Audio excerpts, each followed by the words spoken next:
안녕하세요, 서울민입니다. 오늘은 설해마을을 가보려고 나와봤습니다. 제가 있는 위치는 반포와 설해마을의 이제 중간을 연결하는 육교인데요. 지금 오른쪽에 보시면 반포의 레미안 퍼스티지부터 시작해서 재건축 중인 1, 2, 4주구까지 한 번에 다 보이고 있습니다.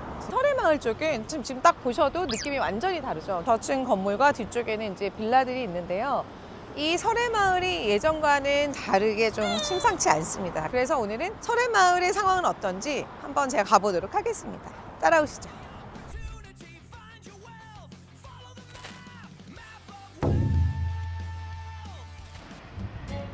뒤에 보이시는 건물이 바로 서울 프랑스 학교인데요. 이 학교가 설해마을이 부흥하고 부촌으로 성장하는 데 또 큰 몫을 합니다. 원래 프랑스 학교는 한남동에 있었다고 해요. 그러다가 1985년에 설해마을로 학교가 이전해 오게 됩니다. 프랑스 학교가 설해마을로 이전해 오면서 설해마을은 강남을성과 함께 본격적으로 부촌으로서의 꽃이 피게 됩니다. 방배중학교 앞으로 나와봤습니다. 제가 서 있는 이 자리는 설해마을에서 메인 도로가 이제 크게 연결되는 삼거리인데요. 앞쪽에 설해마을 카페거리 라인을 중심으로 해서 블럭을 크게 두 개로 볼 수 있습니다. 크게는 오른쪽이 반포동, 왼쪽이 이제 방배동, 저 아래쪽도 또 이제 반포 사동이 좀 들어가긴 해요. 그래서 방배동과 반포동이 섞여 있다. 제가 예전에 평창동이나 성북동은 330번지, 평창동은 관아트 라인 주변 이런 식으로 어디가 가장 땅값이 비싸다라고 말씀을 드렸듯이 설해마을은 동광단지가 가장 비싼 고급 빌라들이 모여 있는 지역인데요. 그 위치는 바로 왼편에 있습니다.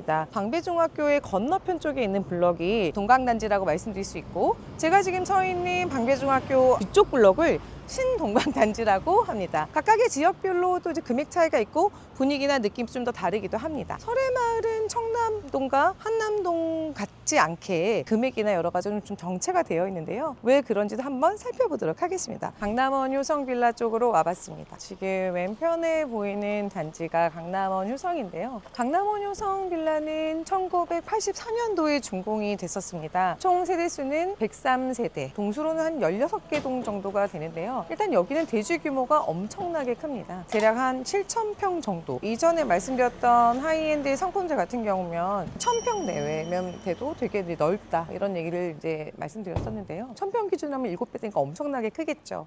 지금 강남원 효성의 메인 입구 앞으로 와봤습니다.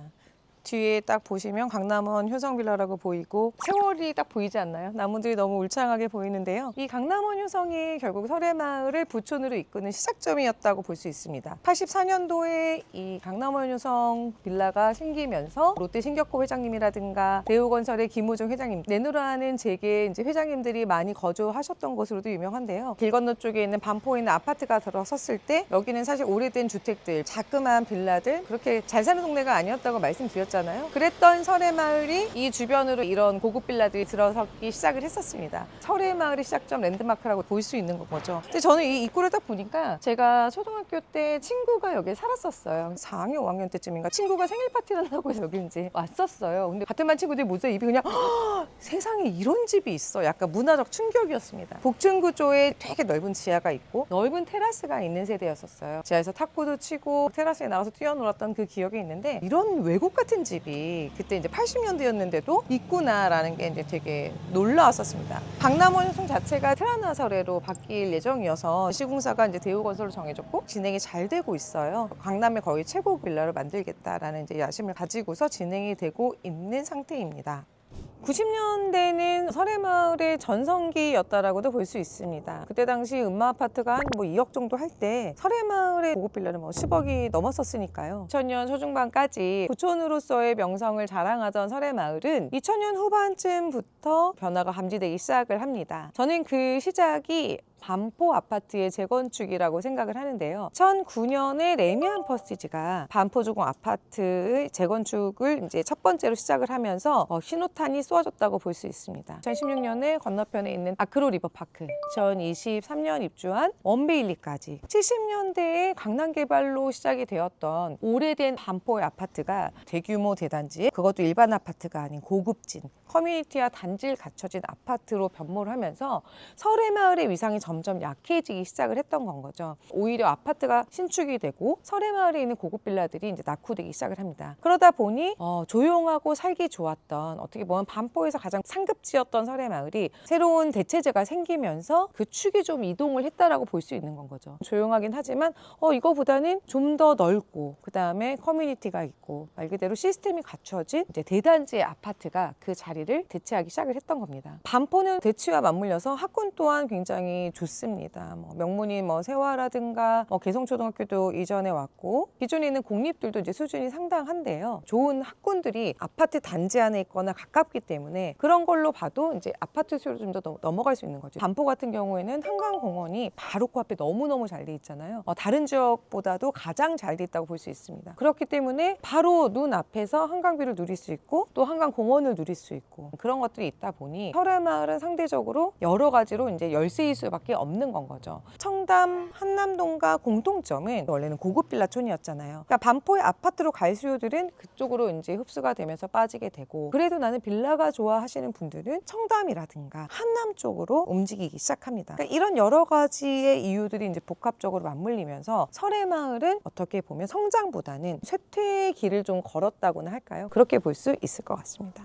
동강단지 쪽을 좀 돌아보고 있는데, 여기 역시 고급 빌라촌이기 때문에 보시면 건물들이 막 으리으리하죠.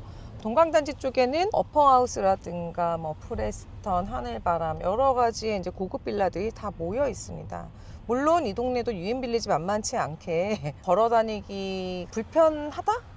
어퍼하우스는 지금 설해마을에서 1차, 2차, 3차, 4차까지 지어져 있는데, 어퍼하우스 특유의 그 외관이라든가 안에 톤들이 있습니다. 설해마을에서 성공한 어퍼하우스는 청담 어퍼하우스를 거쳐서 한남동 쪽에 위쪽에 있는 남산 어퍼하우스가 이제 있고 연달아 다 성공을 했고요. 그래서 지금은 허니마을 쪽에 이제 대규모로 롯데랑 같이 하고 있는 르엘 어퍼하우스라는 브랜드로 222세대 굉장히 큰 규모를 어퍼하우스 브랜드로 진행을 하고 있죠. 다 이 설해마을에서 시작이 된 브랜드입니다. 저는 반대쪽에 있는 신동강 단지 쪽으로 가보겠습니다.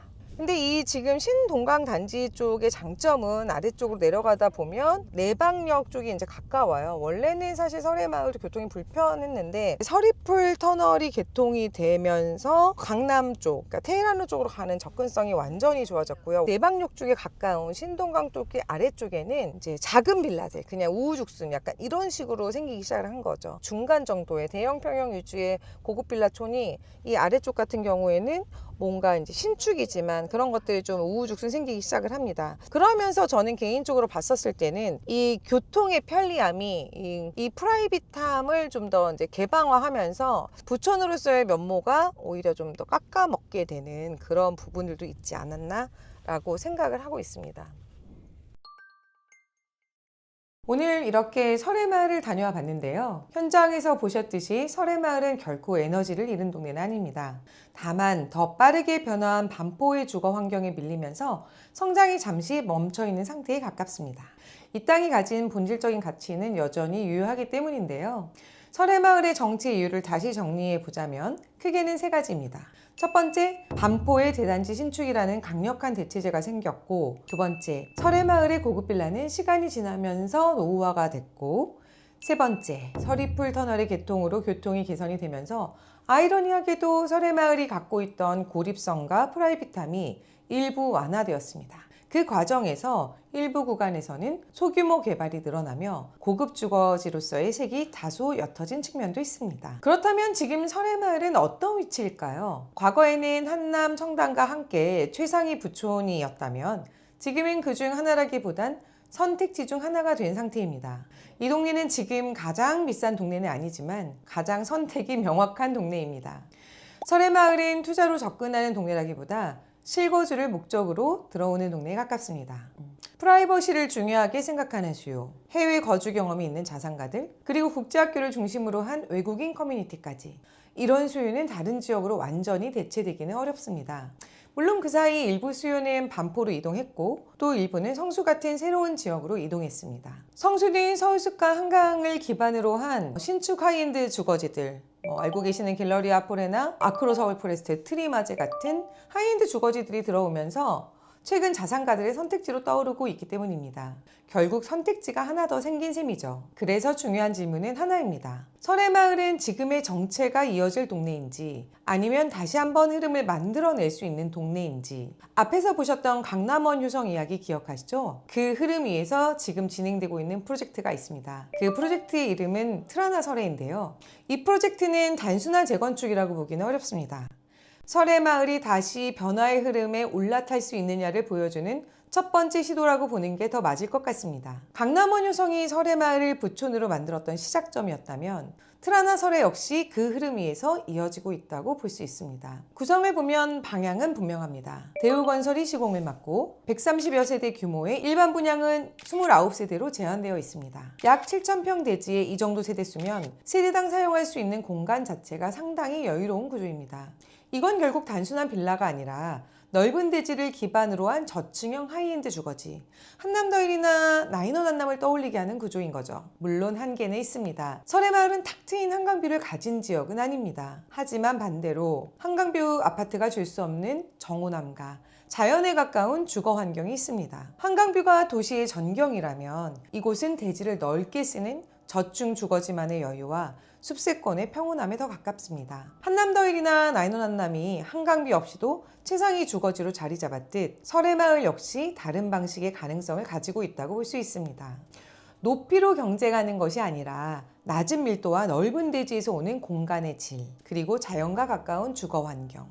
이건 아파트가 줄 수 없는 전혀 다른 가치인 거죠. 지금 설해마을은 완전히 내려온 것도 아니고 그렇다고 계속 올라가는 흐름도 아닌 다음 방향을 기다리고 있는 구간입니다. 저는 반포에서 자라면서 이 설해마을을 같이 봐왔습니다. 한때는 넘기 어려운 부촌이었고 지금은 잠시 숨을 고르고 있는 동네가 됐습니다.